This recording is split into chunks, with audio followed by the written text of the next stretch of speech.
They were expecting aid, maybe a small medical ship, a supply freighter, or a diplomatic envoy at best. The Zalari, a peaceful race of scholars and healers, had never been in a war, let alone a war for survival. Their worlds were burning. Their people being harvested by a monstrous hive mind species they couldn't even communicate with. In desperation, they activated a universal distress beacon, a last resort cry for help meant to reach anyone, anywhere. They didn't know who would answer. They certainly didn't expect them. What came wasn't aid. It was a fleet. Colossal. Silent. Bristling with weapons that darkened the stars above their skies. Humanity had received the call. And when humans hear someone is being hunted, they don't ask questions. They send everything. The Zalari didn't understand why Earth responded so violently, so quickly. But they would learn. Humans don't do halfway rescues. If you ask for help, they bring the war. Whispers in the void. The Zalari were known across their local quadrant for their art, intellect, and diplomacy. They built universities in orbit, cities that hovered above oceans, and a society that prided itself on its peaceful nature. War to them was not just outdated, it was barbaric. Their security systems were automated, their patrols ceremonial. In over 900 standard years, they had never faced a true external threat. So when the outermost colony, New Halloran, went silent, no one suspected an invasion. Maybe a solar storm, maybe an asteroid strike.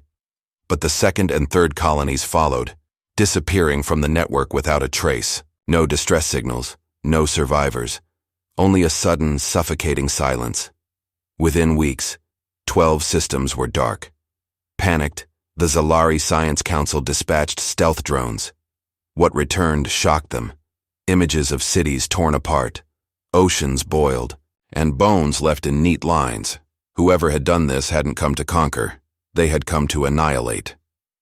They were later identified by Earth's databases as the Graal-Shi, a semi-organic, swarm-based species. No known language, no diplomacy, no captured specimens. The last records in human archives noted a similar pattern in the Cartesian expanse. 7 systems consumed before the Graal-Shi vanished. Now they were here, in Zalari space, and the Zalari had no defenses. Not against this.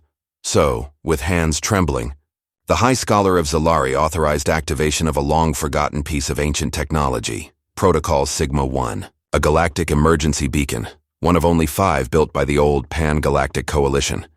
It was programmed to send a universal signal, encoded in quantum-entangled neutrino pulses, meant to transcend cultural, biological, and political differences. It was a last resort call for help. They didn't know who might answer. The humans who listen in Earth orbit, aboard the United Defense Command's Sentinel Station, a junior AI flagged an unknown frequency, quantum pulse patterning, multi-species, codebase, and a priority flag buried in an ancient coalition header. Within 30 minutes, Earth's top xenodiplomatic analysts were reviewing the decrypted message. By hour 2, it reached Admiral Riva Tanaka, commander of the United Systems Defense Fleet, and within 6, the vote had passed. Earth would respond. It wasn't charity. It wasn't even purely compassion. Humans understood what happened when predators were allowed to roam unchecked. They'd learned the hard way, through centuries of their own wars, through threats like the Procyon Syndicate and the Silicate Plague, that peace without teeth was an invitation to extinction. More than that, they remembered the Zalari. Quiet. Allies they'd once offered genetic stabilizers to Earth's deep space colonists, shared terraforming tech, and stood against economic sanctions when humanity had still been viewed as unstable. So Earth sent its answer. Not a diplomat, not a probe. They sent the 7th Expeditionary Fleet. It departed from Titan's dry dock, 20 ships strong, led by the dreadnought ISV Trident, an armada built not just for war, but for war with unknown variables. Commanded by veterans of the border conflicts and the AI rebellion, the fleet didn't move with arrogance. It moved with purpose. Fire over heaven, the Zalari capital world, Zalari Prime, was under siege when the human fleet arrived. The Graal-Shi had surrounded the planet, their spined vessels spitting bioplasma and dark energy spikes into orbital habitats. Millions of civilians were trapped. The Zalari fleet, such as it was, had been shredded. But when the ISV Trident dropped out of warp at the system's edge, space itself seemed to pause. What followed was a display of coordinated might Earth had rarely shown. 3 human battlecruisers leapt ahead, forming a spearhead. Point defense drones swarmed out in a wave. Kinetic interceptors and plasma torpedoes launched in surgical precision, targeting Grail hive ships' structural weaknesses with unnerving accuracy. One alien ship tried to flee. It was sliced in half by a railgun slug moving at Mach 37. The humans didn't broadcast threats. They didn't demand surrender. They simply moved in formation. Silent, cold, exacting. To the Zalari, watching from shelters and bunkers, it was as if the gods of war had arrived. Earth doesn't do half measures. Captain Ellen Royce led the ground campaign. A former Marine turned planetary assault specialist, she coordinated with orbital scans, tactical AI, and Zalari historians to map every remaining stronghold the Graal Sea had taken. Their strategy wasn't defense. It was containment and eradication. Humans deployed drone carriers that blanketed the skies, rail-mounted coil guns on low-orbit satellites, and nanite bombers that could collapse entire cave systems without harming surrounding ecosystems. But it wasn't brute force alone that shocked the Zalari. It was the speed at which humans adapted.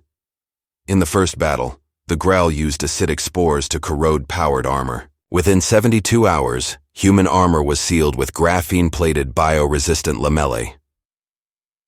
When the Grail began burrowing beneath cities, human engineers deployed seismic resonators that mapped underground movement in real time.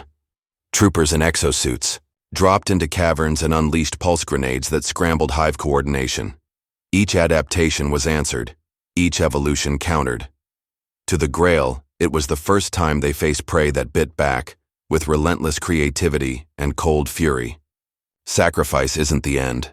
The final hive, located beneath the continental shelf of Zalari Prime, was massive, shielded by ionized crust and surrounded by millions of swarm units. Human commanders knew a conventional strike would take weeks and cost thousands of lives. So Admiral Tanaka made the call. The ISV Trident, humanity's pride, equipped with a gravity-forged core and a neutronium-lined hull, was to be scuttled. Deliberately crashed into the hive at relativistic speed, its core detonated upon impact. It was a suicide mission, for the ship, not its crew.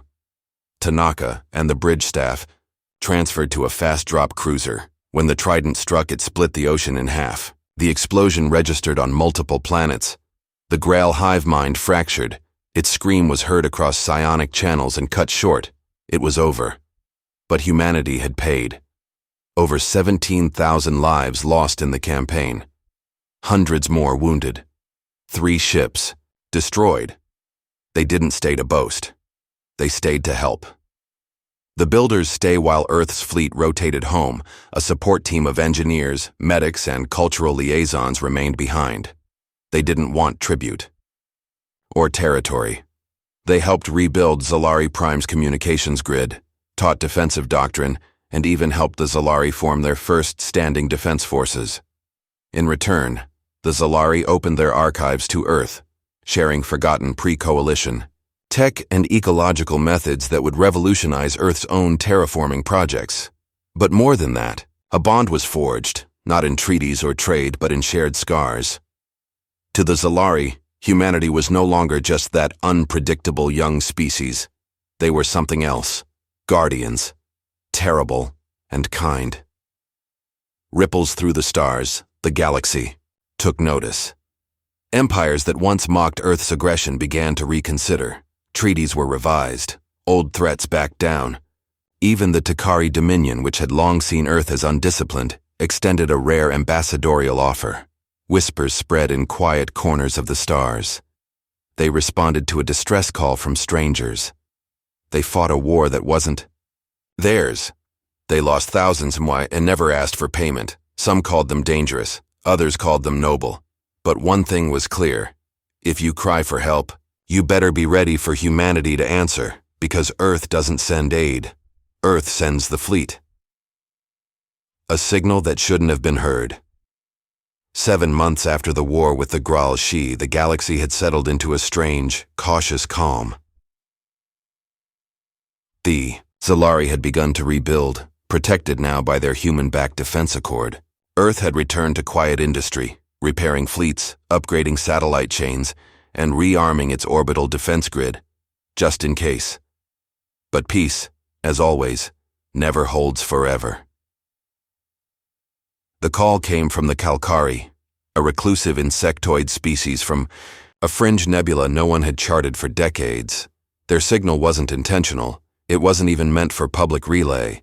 It was a private internal burst from a collapsing satellite relay, accidentally bounced through the ancient SigmaNet system, and humans received it. It was chaotic, fragmented, screams, fire, a burst of coordinates, then silence.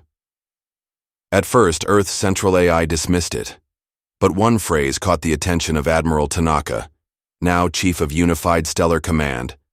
Hive storm devourers, not like the Grail, faster, smarter. They laugh. No known entity matched that description, and that's all it took. 2. The fleet returns unlike last time. Earth didn't wait for a council vote or a formal request. Within 48 hours, Armada Orion